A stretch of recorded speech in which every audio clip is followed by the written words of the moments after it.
privilégio, gente, que alegria, privilégio poder estar com os irmãos aqui, uma alegria imensa. É uma igreja que eu me sinto extremamente acolhido, amado, honrado, recebido, me sinto muito feliz. E a espiritualidade dos irmãos, dos pastores, me contagia demais. Eu sinto assim muito temor, muita unção de Deus na vida dos pastores, na vida dos líderes.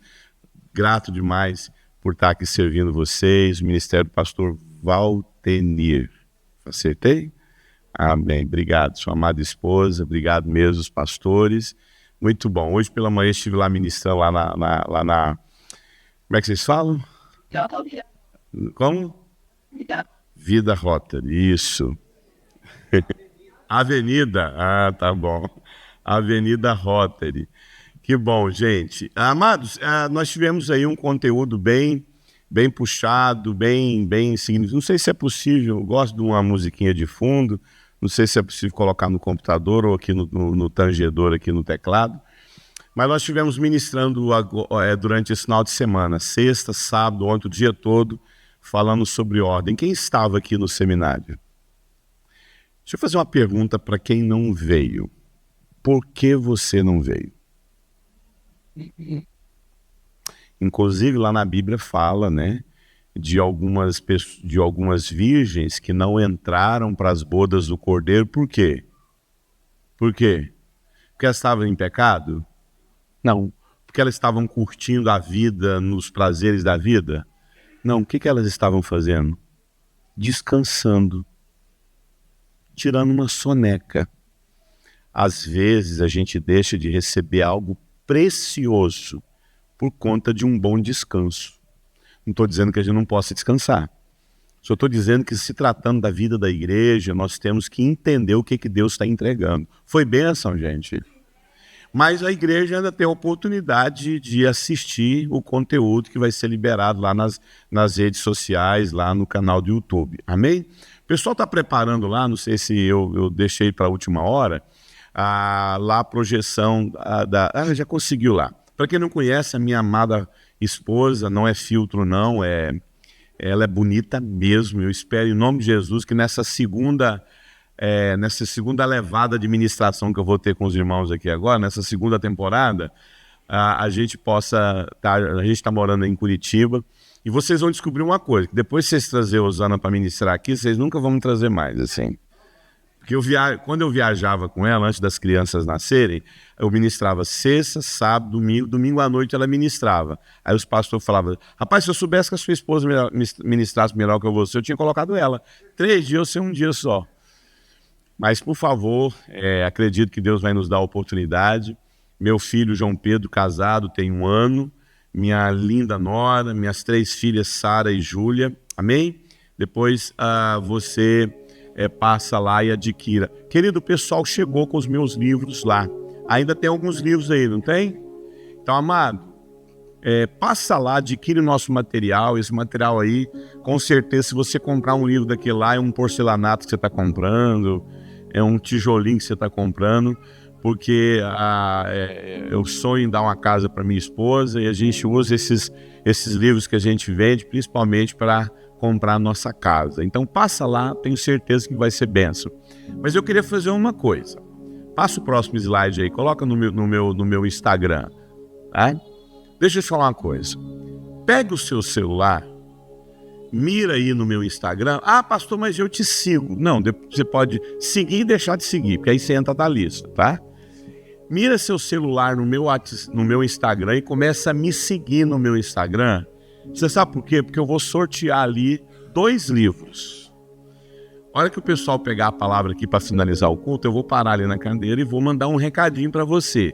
Você foi sorteado, passa lá e compra o livro. Só que você tem que fazer isso rápido, senão quando você for lá, não tem mais livro.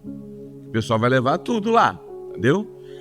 Se algum livro você deseja adquirir, como por exemplo Carência, A Força dos Pais, que é a ministração de ontem, não tem, você dá o seu nome, passa o cartão, que eu vou mandar o correio entregar aqui para vocês, tá bom? Pastor, eu queria aquele livro lá, mas acabou. Paga o livro que eu vou mandar pelo correio para a igreja e você vai pegar aqui no próximo domingo. Mas me siga aí no Instagram, queridos, que eu vou sortear 2 livros no final da minha ministração, tá bom? Bênção de Deus. Vamos orar?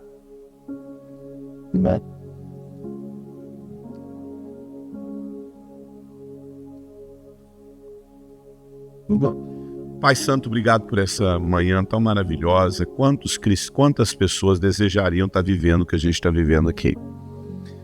Quantas pessoas gostariam de estar numa reunião como essa, mas não podem? Mas nós tivemos a liberdade de sair da nossa casa e vir para cá. Obrigado pelo seu povo que se reúne aqui. Nenhum de nós é capaz, Senhor Deus, de falar e nem de ouvir a Tua palavra sem o Teu Espírito Santo nos instruir. Pedimos a Tua visitação, fala conosco, conduza o nosso coração naquilo que o Senhor quer que a gente entenda. Nós dizemos sim, amém, para todo o propósito que o Senhor designou para esse momento. Que o Senhor produza fruto, o fruto que o Senhor deseja pela Tua palavra. Queremos ser mexidos, confrontados, transformados, edificados e consolados. Em nome de Jesus, amém. Se tem uma palavra que eu sempre desejei pregar nessa igreja, foi essa palavra aqui, sabia disso? Porque eu sei que essa igreja é uma igreja que tem muito entendimento escatológico. É uma igreja que anos e anos vem sendo instruída na escatologia, né? Eu sempre digo que, por mais que a gente tenha alguma divergência escatológica, eu não sei se você sabe, existe 4 pontos na escatologia que é inegociável. Você quer saber se alguém tem um entendimento escatológico bíblico? Pode divergir ali milênio, pode divergir se é antes ou depois, se a gente passa ou não passa, cada um tem a sua interpretação e cada um vai achar, né, base para interpretar. Mas tem 4 pontos que não é interpretação, é fundamentação escatológica. Quais são os principais 4 pontos da escatologia? Se alguém não prega isso, é heresia. Se a escatologia de alguém, como por exemplo, respeito se você faz parte, espero que talvez você tenha mudado a sua ideia. Mas exemplo, você toma por exemplo os testemunhos de Jeová, eles não têm esses 4 pontos. Eles não acreditam dessa forma. Os mormons, por exemplo, não têm esses 4 pontos. Quais são os 4 principais pontos de uma escatologia bíblica? Jesus virá, literalmente. Ele rasgará os céus e aparecerá nas alturas. Esse é o primeiro ponto. Segundo ponto, a igreja vai ser vitoriosa. Ela vai vencer nos últimos dias.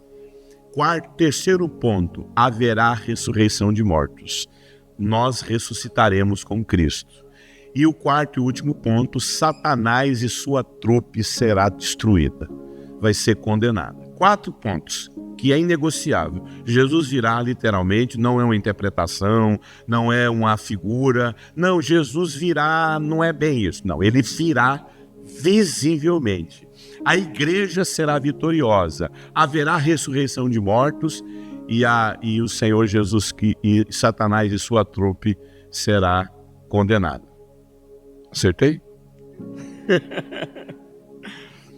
Mas eu queria fazer uma aplicação um pouco diferente a respeito de um princípio escatológico que a gente precisa entender. Amado, todos nós esperamos esse grande dia, amém? O dia glorioso, né? Da vinda do nosso Senhor Jesus Cristo. Para aqueles que o esperam. Será glorioso para quem espera Jesus Cristo. Será tenebroso para quem não espera.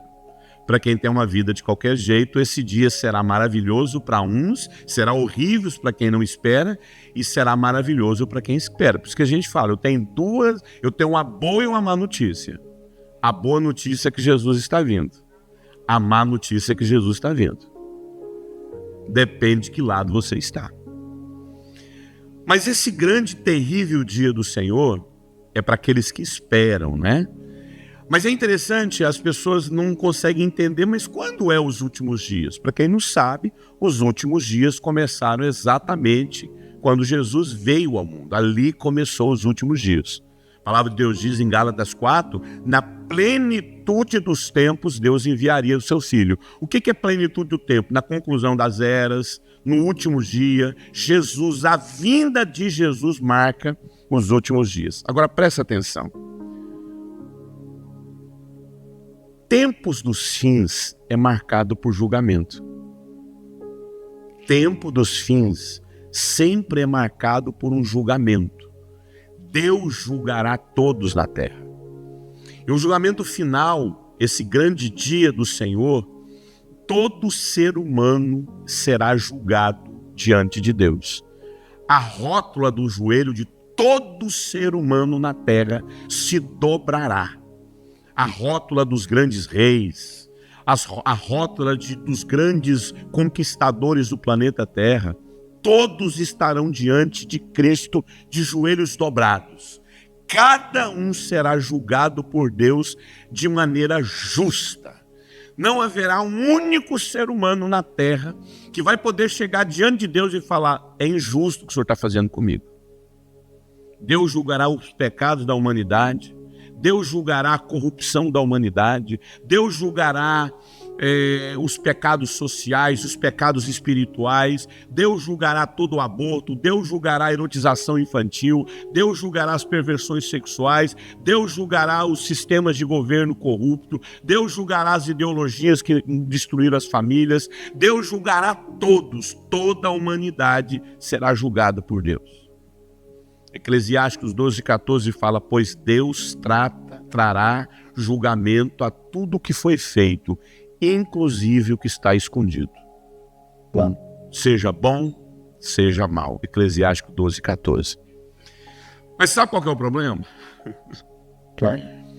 Nós, seres humanos, somos iludidos a crer que os nossos pecados não serão julgados.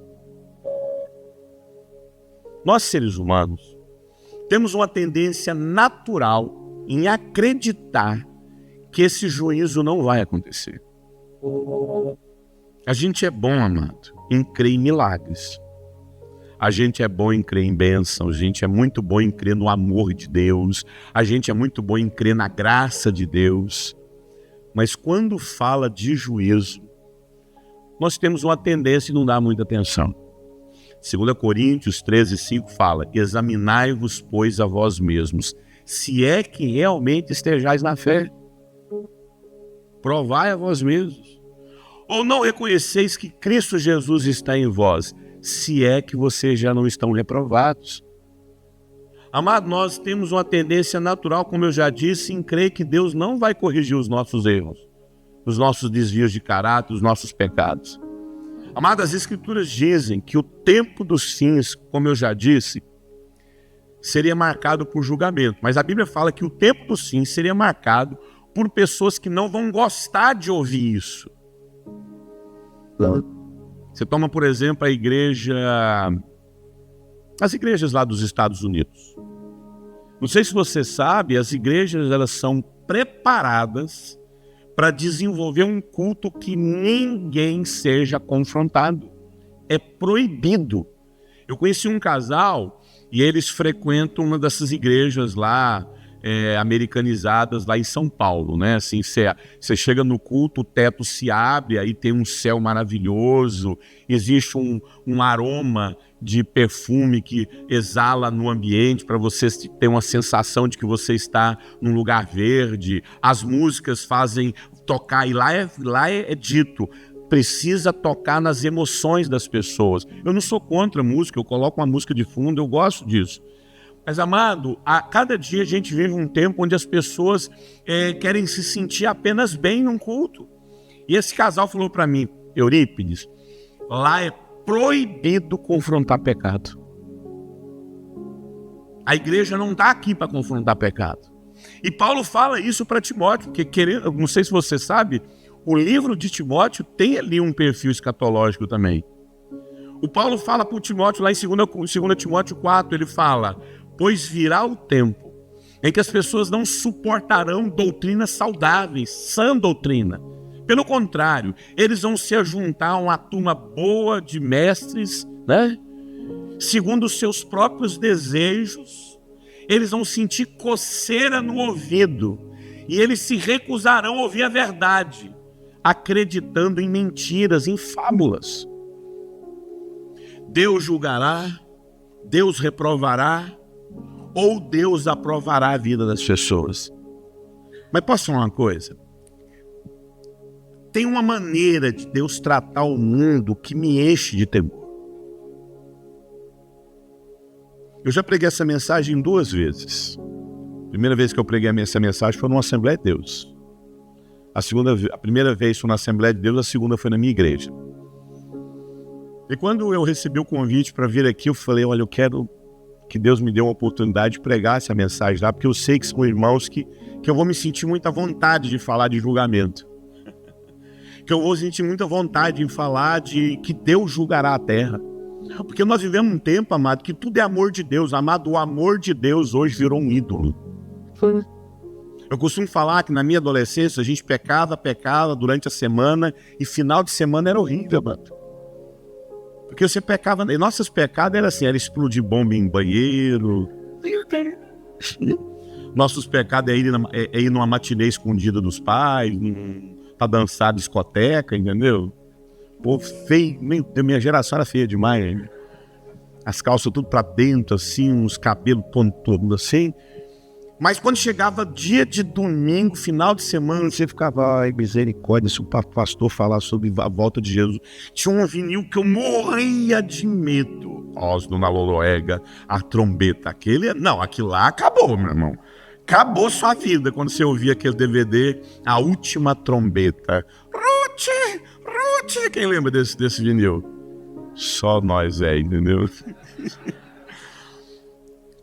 E final de semana, quando você ia para a igreja, se o pastor falasse sobre a vinda de Jesus ou sobre confronto de pecado, e a maioria das vezes, amado, quando a gente ia para o culto, a gente já chegava, eu lembro que era assim, era no domingo de manhã, você já levantava a mão, você ficava mal, pedindo a Deus misericórdia, domingo à noite você tá. Minha vida era reconciliar com Deus. Uma vez o pastor chegou para mim, meu filho, você tem que aceitar Jesus todo final de semana. Hoje é o contrário. Hoje você deita com sua namorada. Hoje você tem caixa 2 durante a semana. Você tem uma vida de corrupção, de impureza. E no final de semana você vai para ser amado por Deus. Não que o amor de Deus não exista. Não que a gente não tem que cantar. Ele me ama. Tem que cantar. Ele nos ama. Mas o mesmo Deus que é um Deus de amor é um Deus de justiça. Um Deus de juízo. Agora, tem uma coisa que fala dos últimos tempos, em tempos de juízo, e nós vivemos tempos de juízo, que me assusta. 1 Pedro 4, 17 e 18 fala o seguinte: porque já é o tempo em que o julgamento pela casa de Deus vai começar. Porque já é tempo em que comece o julgamento pela casa de Deus. Se primeiro começa por nós, qual será o fim daqueles que são desobedientes ao Evangelho de Deus? Se o justo apenas se salva, onde aparecerá o ímpio e o pecador? Amado, escute, é assim que Deus age nos últimos dias. Sabe qual que é a principal característica do julgamento de Deus nos últimos dias? Ele começa pela sua casa.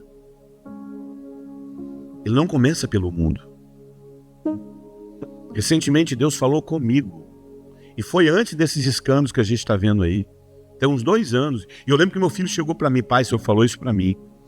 Que chegará nós estamos chegando a um tempo em que os padres católicos ficarão escandalizados com os pecados dos pastores evangélicos. Durante muito tempo a gente ficou confortável com os casos de abuso e pedofilia no meio da Igreja Católica. Mas os pecados de abuso e adultério começarão a surgir assustadoramente entre os evangélicos. O julgamento começa primeiramente pela igreja. Antes de Deus julgar o mundo, ele começa julgando a sua própria casa. Deus está julgando a nossa vida espiritual. Deus vai julgar as nossas finanças. Deus vai julgar a nossa relação em casa, marido e mulher, a maneira como nós tratamos os nossos filhos. Haverá um julgamento e esse julgamento envolve tudo na nossa vida. A nossa família, as nossas finanças, os nossos filhos, as esposas, os maridos. Mas escute, antes de Deus julgar o mundo, ele julga primeiro a sua casa. Mas antes de Deus julgar a casa, Deus julga uma pessoa. Sabe quem que Deus julga? Os homens. Não são as mulheres. São os homens. Antes de Deus julgar o mundo, ele julga a igreja. Antes de Deus julgar a igreja, ele julga uma família. Antes de Deus julgar uma família, ele julga um homem. Ezequiel 22:30 diz: procurei um homem que construísse uma muralha. Alguém que ficasse nos lugares onde as muralhas vão se desmoronar. E que defendesse a terra a fim de que a mim e o meu julgamento não os consumisse. Porém não achei. Quando Deus vai julgar uma sociedade, Deus busca homem. E eu vou fazer você puxar a memória e você vai perceber que todas as vezes que Deus quer julgar uma cidade, julgar uma sociedade, o que ele procura? Homem. Homem. Antes de Deus julgar a humanidade, ele procura homens. A questão é que tipo de homem a gente é. Procurei alguém que ficasse nos lugares onde as muralhas vão derrubar, serão desmoronadas. O texto sagrado de Ezequiel 22 fala: procurei um homem que se colocasse na brecha, na intercessão, na oração. Um homem posicionado. Um homem com atitude. Um homem que está na brecha. É interessante que as escrituras, assim, eu gosto muito do sermão escatológico de Jesus. Assim. O sermão escatológico de Jesus é prático, né? O sermão escatológico de Jesus é prático. Quando você lê o sermão escatológico de Jesus, você vai ver claramente algo bem prático. Ele vem, julga e tal. Mas é interessante que quando Jesus fala dos últimos dias, ele começa a falar dos últimos dias a partir de quê? De um homem. Na cabeça de Jesus, no entendimento escatológico de Jesus, só existe 2 tipos de homens nos últimos dias. E as escrituras apresentam 2 homens que ilustra e retrata exatamente qual seria o tipo de homem que Deus busca num dia de julgamento. Abra sua Bíblia agora, eu vou pedir para você abrir em Lucas 17, verso 26 a 30. Lucas 17, verso 26 a 30. Olha só o que o texto sagrado diz. E como aconteceu nos dias de Noé, diga dias de Noé, assim será também nos dias do Filho do Homem. Comiam, bebiam, casavam, se davam-se em casamento, até que Noé entrou na arca, veio o dilúvio e consumiu a todos. Lucas 17, agora eu estou no verso 28. Como também, na mesma maneira, aconteceu nos dias de Ló. Diga, dias de Ló. Comiam, bebiam, compravam, vendiam, plantavam e edificavam. Mas no dia em que Ló saiu de Sodoma, choveu do céu fogo e enxofre e consumiu a todos. Assim será no dia do Filho do Homem há de se manifestar. Como aconteceu nos dias de Noé, como aconteceu nos dias de Ló. Isso significa, amados, que quando Deus olha para uma geração, quando Deus olha para as famílias, ele só vê 2 tipos de homens, gente. E eu espero, em nome de Jesus aqui, que os homens sejam homens como Noé. Deus não olha para uma sociedade, Deus não olha para a ideologia X, Deus não olha para o marxismo, Deus não olha para o comunismo, Deus não olha para o capitalismo, Deus não olha para a ideologia tal, Deus não olha para a ideologia fulana, Deus não olha para o partido tal. Isso vai ser julgado, mas quando Deus olha, Ele não procura quem é a ideologia da direita, quem é a ideologia da esquerda, quem que tem a ideologia, sei lá, não, Ele julga isso, mas Ele só procura uma coisa. Ele procura 2 tipos de homem. Eu quero acreditar que tem 2 tipos de homem aqui, e que um tipo de homem aqui é a minoria, a maioria é um homem como Noé. Noé e Ló. Amado, existem algumas semelhanças na vida desses dois homens, sabia? Esses dois homens viram o juízo de Deus na história deles. Esses dois homens foram homens que na sua geração, os dois contemplaram o juízo de Deus. E a diferença é que um viu um juízo de água, outro viu um juízo de fogo. Olha que curioso isso. Os dois tinham esposas e filhos. Inclusive, qual que era o problema desses dois? Quem sabe? Alcoolismo. Os dois encheram a cara. Olha que curioso isso. Os dois viram o juízo. Os dois tinham esposas e filhos. Os dois tinham família. E os dois gostavam de uma pinga. Os dois presenciaram o juízo dessa geração. A diferença é que um salvou sua família e o outro destruiu a família. Nos tempos dos fins só tem dois tipos de homem. Homem que destrói a família dele e homem que salva a família dele. A palavra Noé significa, o nome Noé significa repouso. E o nome Ló significa véu, cobertura. Não sei se você sabe, o nome Noé significa descanso. O nome Ló significa cobertura, proteção, véu. Curioso isso. Como nos dias de Noé. Lucas 17, 26 diz: e aconteceu nos dias de Noé, assim será nos dias dos filhos do filho do homem. Comiam, bebiam, casavam-se, davam-se em casamento, até que Noé entrou na arca, veio o dilúvio e consumiu a todos. Amado, em tempos de fins, Deus precisa encontrar homens como Noé. E não somente isso. No tempo dos fins, os homens precisam viver como Noé.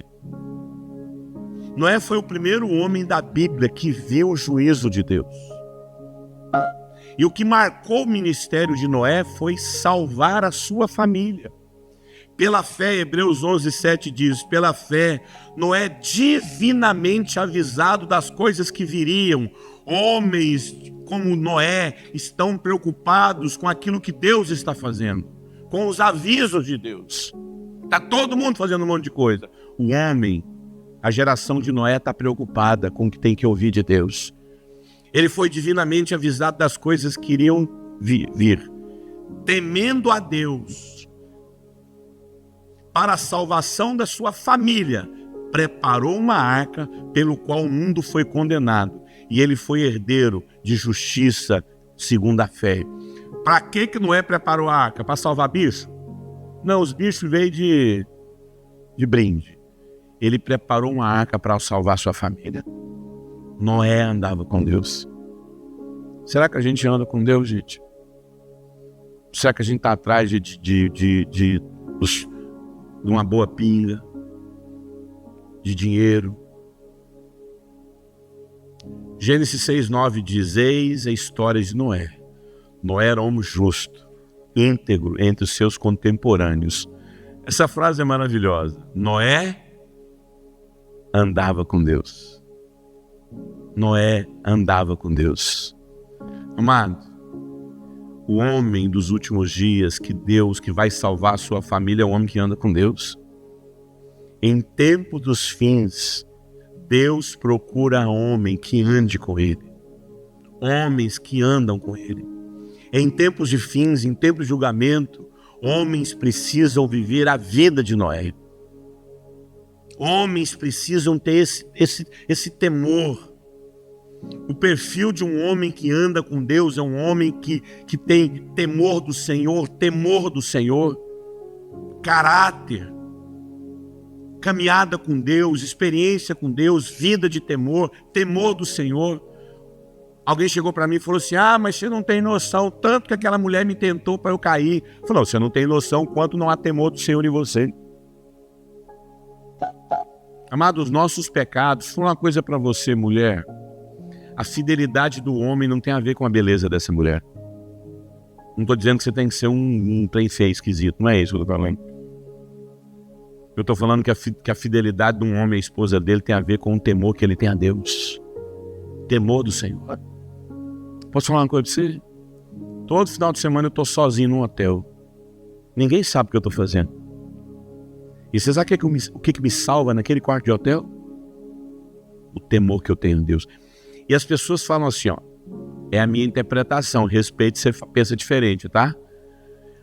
Temer a Deus não é ter medo de Deus. Para mim é. Para mim é. Porque o Adão, quando pecou, qual a primeira coisa que ele fez? Escondeu de Deus. Nem isso a gente faz. Você está com a vida de pecado e não está nem aí. Né? Temor do Senhor. A verdadeira fidelidade de um homem é a Deus, amado. A verdadeira fidelidade de um homem é uma mulher. Mas posso falar uma coisa? Eu morro de medo de duas pessoas na minha vida. Deus e minha mulher. Eu não tenho esse negócio de falar assim, Deus, o amor dele vai... Não, meu irmão, eu tenho medo de Deus. Eu amo a Deus, mas eu tenho medo dele. E não só de Deus, eu tenho medo da minha mulher. Minha mulher não é aquela mulher que... por que você me traiu? Por que você fez comigo? Olá, Brasil, aqui é a pastora Osana. Eu estou aqui para dizer que meu marido é um pecador e adúltero. Minha esposa faz isso. Minha esposa nunca passou a mão em nenhum erro da minha vida. Você está assim por culpa sua, varão. Então, eu morro de medo dela. Eu tenho mais medo dela do que de Deus, tá? E minha esposa é assim. Eu lembro quando meu filho era solteira, ela chegava e falava assim, eu tive um sonho com vocês dois estão pecando. Ela teve um sonho agora com uma pessoa. Irmã, minha esposa é assim, ela sonha, não tem nem como a gente pecar lá em casa. Ela sonha o pecado. E aí os pecados e o sonho dela é colorido. Os pecados têm até cor lá. Ela fala, você estava usando isso, estava fazendo isso. Como nos dias de Ló. Da mesma forma ocorreu nos dias de Ló. O povo dedicava-se a comer e a beber, comprar, vender, plantar e construir. Amado, sabe qual que é a principal característica do homem dos últimos dias? É ser orientado pela sua cobiça. O Ló tomou decisões em cima da cobiça dele. O homem, segundo Noé, é o homem que anda com Deus e tem temor do Senhor. O homem, segundo Ló, é um homem escravo da sua própria cobiça. Ló era irresponsável com sua família. Ao invés de Ló honrar Abraão, Ló fez uma escolha.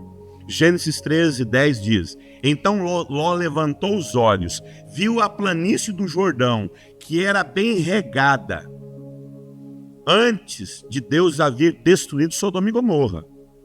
Era o jardim como se fosse de Deus, como a terra do Egito, até Zoar. O Ló gostava de quê? De zoar. Ele gostava. Esse é o ponto de ruptura entre Ló e Noé. Noé conduzia sua família segundo a voz de Deus, segundo o temor do Senhor, segundo a caminhada dele com Deus. Ló conduzia a família dele por aquilo que ele gostava, pelos desejos, pelas corrupções. Amado, eu não sou contra, muito pelo contrário, eu sou a favor de prosperidade. Mas existe uma linha muito fina entre buscar prosperidade, ser uma pessoa próspera, dar uma boa condição para sua família, dar um carro bom para sua esposa, ter um carro bom. Eu dei um seminário para homens no final de semana passado. E o irmão foi tão tocado por Deus com o meu seminário, eu cheguei para a mulher dele e falei assim, tu me deve essa, viu? Que ele chegou lá, mano, com um HB20 para ela, um sedã. Na hora do culto ele deu de presente para a mulher dele. Falou, tu me deve essa, viu, Arô? Eu não sou contra a gente ter uma casa boa. Pelo amor de Deus, gente, quem não quer morar num condomínio fechado? Seguro, uma casa maravilhosa, faz parte. Mas ao mesmo tempo, isso tem uma linha muito fina em você ser ganancioso. Eu entendo que o verdadeiro homem de Deus dá uma boa casa para sua esposa, dá um bom carro para sua família, dá uma boa escola para sua família e ponto final, tá bom. Mais dinheiro, mais ganância, bater 1 milhão e querer mais, e querer ser o grande ricão da cidade. Isso é perigoso, amado. Isso faz a gente distanciar de Deus. A Bíblia trata isso. Ló se encantou com a vida fácil. Ló se encantou com a cobiça do Jordão, que significa prosperidade misturada com pecado. Prosperidade misturada com pecado. Eu não sei quais são as escolhas que a gente vai fazer na nossa vida. Eu não sei quais têm sido as escolhas que você tem feito em relação à sua família. Qual tipo de homem que Deus vai achar nos nossos dias?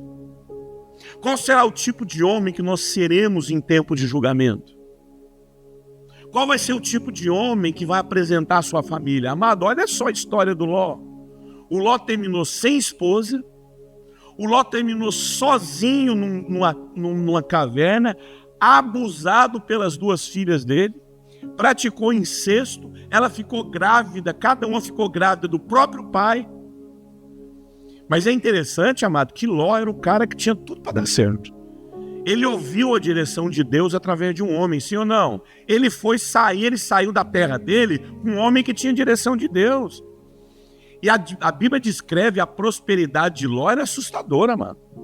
O Ló não precisou ir para as campinas do Jordão ali, porque ele era pobre, não, ele já tinha patrimônio. A Bíblia fala que ele saiu com muito dinheiro quando ele se desligou. E detalhe, por que ele se desligou de Abraão? Quem sabe? Por que ele parou de andar com Abraão? Ganância, inimizade, dinheiro. A preocupação de Noé era a presença de Deus. A preocupação de Noé era caminhar com Deus. A preocupação de Noé era caminhar com Deus. Gênesis 19:15 diz: E ao amanhecer, os anjos apertaram Ló, dizendo: levanta-te, cara.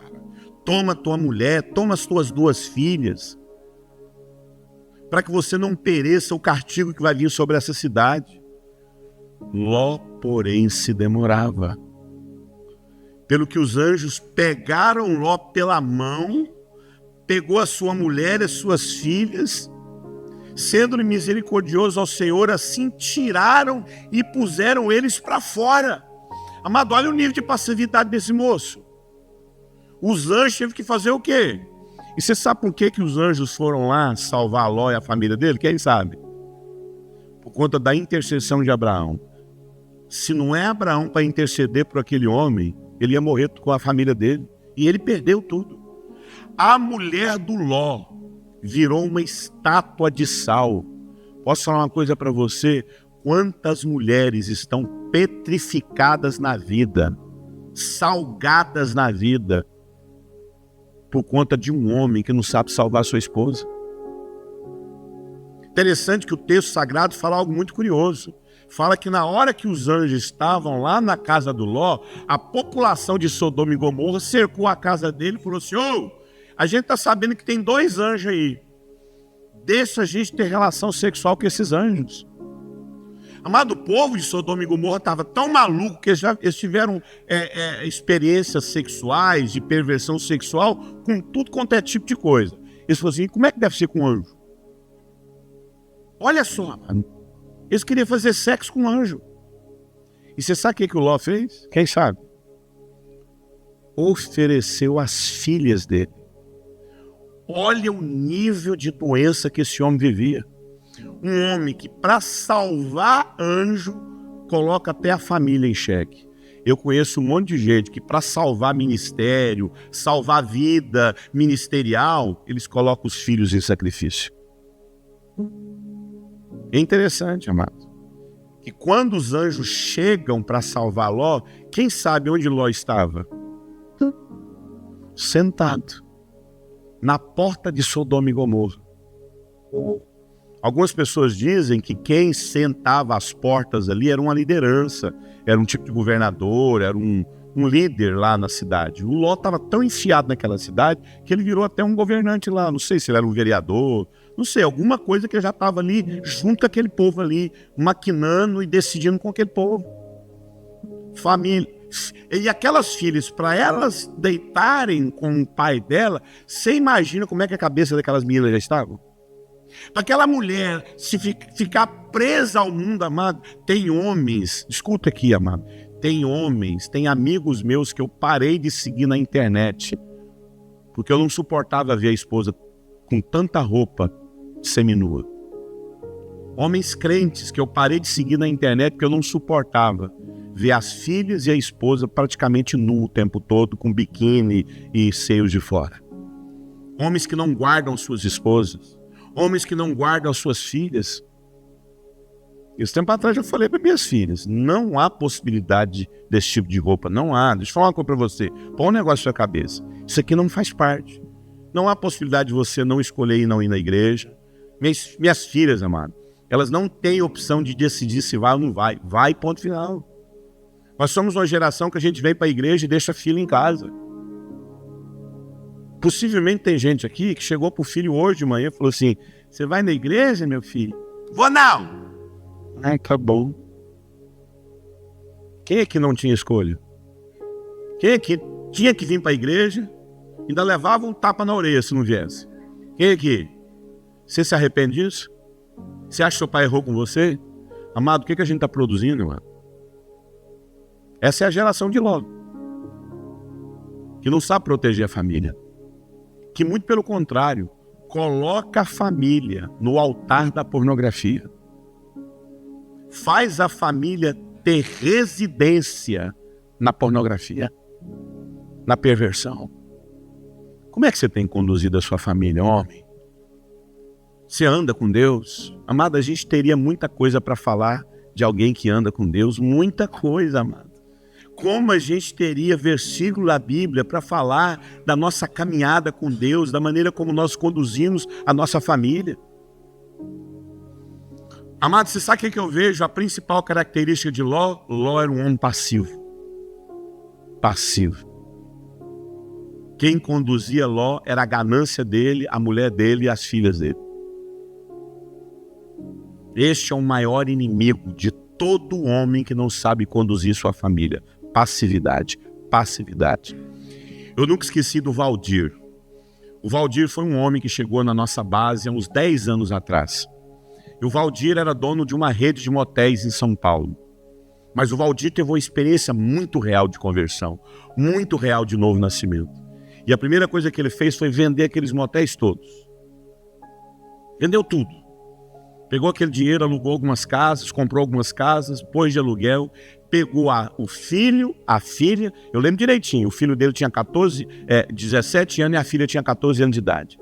Pegou a esposa dele, foi lá na nossa base de Jocum, bateu na porta do meu escritório e falou assim, pastor Eurípides, na época eu não era pastor Eurípides, eu sei que você é missionário, eu já vi algumas coisas suas, e eu não sei, desculpe, eu já tô com a minha família, eu lembro que era um carrão lá, grande, cheio de coisa em cima, tipo um trailer, falou assim, eu tô com a minha família aqui para morar aqui 2 anos. Porque minha família é muito doente, pastor. Eu e minha esposa e meus filhos vivemos dentro de motel a vida toda. Ele tinha uma casa dentro de um dos motéis, e eu preciso curar minha família. Esse é o homem que Deus procura, gente. Por que você conduz sua família de qualquer jeito, homem? Você não chama sua família para orar? Você não chama sua família para ler a Bíblia? É de qualquer jeito. É esse homem que Deus vai julgar? Ou você é como Noé, que faz uma arca? Todo mundo olha para você e fala assim, esse cara é doido. Para que ele conduz a família dele desse jeito? Por que ele coloca a família dele nesse lugar? Esse lugar aí é só gente doida. Nós temos que curtir a vida. Nós temos que sabe, curtir. Agora esse cara fica criando filho na igreja. Interessante. Eles não querem obedecer à voz de Deus, esses homens. Você sabia que o anjo fala para Ló, lá em Gênesis 19, 17, o anjo fala, vai para aquele monte, para que você não pereça, Ló, você vai pegar sua esposa, você pegar suas filhas e você vai para aquele monte. O anjo aponta o monte. Sabe o que o Ló faz? O Ló não vai para lá. O Ló vai para outro lugar, vai para uma caverna, esconder com a família. Amado, nem para ser livre, o Ló sabia ser livre. Os anjos pegam Ló pela mão, levam ele para fora da cidade. A mulher fica para trás, que é o que acontece com muito homem, já deixou a mulher para trás há muito tempo. E ele não vai para o lugar onde Deus ordenou ele. Esse foi o erro fatal. Ao invés dele se refugiar no lugar que Deus orientou, ele foi para Zoar. Não, esse negócio de ir na igreja.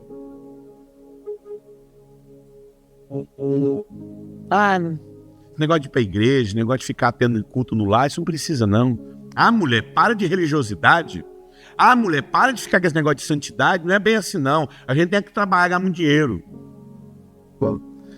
Gênesis 19:31 diz: então a primogênita disse a menor: nosso pai é velho, já não há varão na terra que entre nós, segundo o costume da nossa terra. Segundo o costume da nossa terra, não. Segundo o costume de quem? Dos sodomitas. Vem, damos ao nosso pai vinho para beber, deitemos com ele, para que conservemos a nossa descendência do nosso pai. Assim as duas filhas de Ló conceberam do seu pai, a primogênita deu à luz a Moabe, esse o pai dos moabitas, e o menor deu à luz ao filho chamado Ben-Amim, e este é o pai dos amonitas, os dois grandes inimigos de Israel, moabitas e amonitas. Gerou uma descendência de inimigos de Deus. Um homem. Deixa eu te falar uma coisa. Não é só você. Quando você não se posiciona na sua família como homem, como Ló, como Noé, você gera uma geração que é inimiga de Deus. Você já parou para pensar que quando você não cuida da sua família como Noé cuidava, você pode gerar um povo que vai ser inimigo de Deus? Isso é muito sério. Isso é muito sério. Qual o tipo de homem que Deus está procurando? Uma geração de Noé ou uma geração de Ló? Qual o tipo de homem que Deus vai encontrar, melhor dizendo? Amado, nós temos que se arrepender pela maneira como nós estamos conduzindo a nossa família. Que o Senhor livre de homens com um coração de Ló e encontre homens com um coração de Noé. Eu queria orar pelos homens. Amém. Eu queria pedir que os homens ficassem em pé. Todos os homens. Só os homens. Eu gostaria que você inclinasse a sua cabeça agora e se arrependesse da forma como você tem conduzido a sua família de errado. Se até hoje você não tirou tempo de oração com sua família, se até hoje você conduziu sua família de maneira errada, hoje é o tempo de você se arrepender. Que não haja julgamento sobre a sua família. Que a sua família não seja condenada como a família de Ló, mas a sua família seja salva como a família de Noé. Que vocês, e Noé povoou a terra, meu irmão. Noé povoou a terra. Senhor, eu quero orar por cada homem. Eu quero orar por cada varão aqui nessa noite. Em nome do Senhor Jesus, que haja arrependimento. Que hoje mesmo esses homens levantem um compromisso de oração com sua esposa. Nem que seja meia hora, 10 minutos, amado. Mas comece um tempo de busca. Comece um processo de leitura. Vá lá, abaixe uma programação de leitura da Bíblia e comece a ler a Bíblia com sua família. Senhor, eu oro para que haja uma sede no coração desses homens e eles se arrependam se em algum momento da vida dele eles esqueceram de conduzir a família dele segundo a vontade de Deus. Obrigado por esse momento aqui. É por Jesus que eu oro. Amém.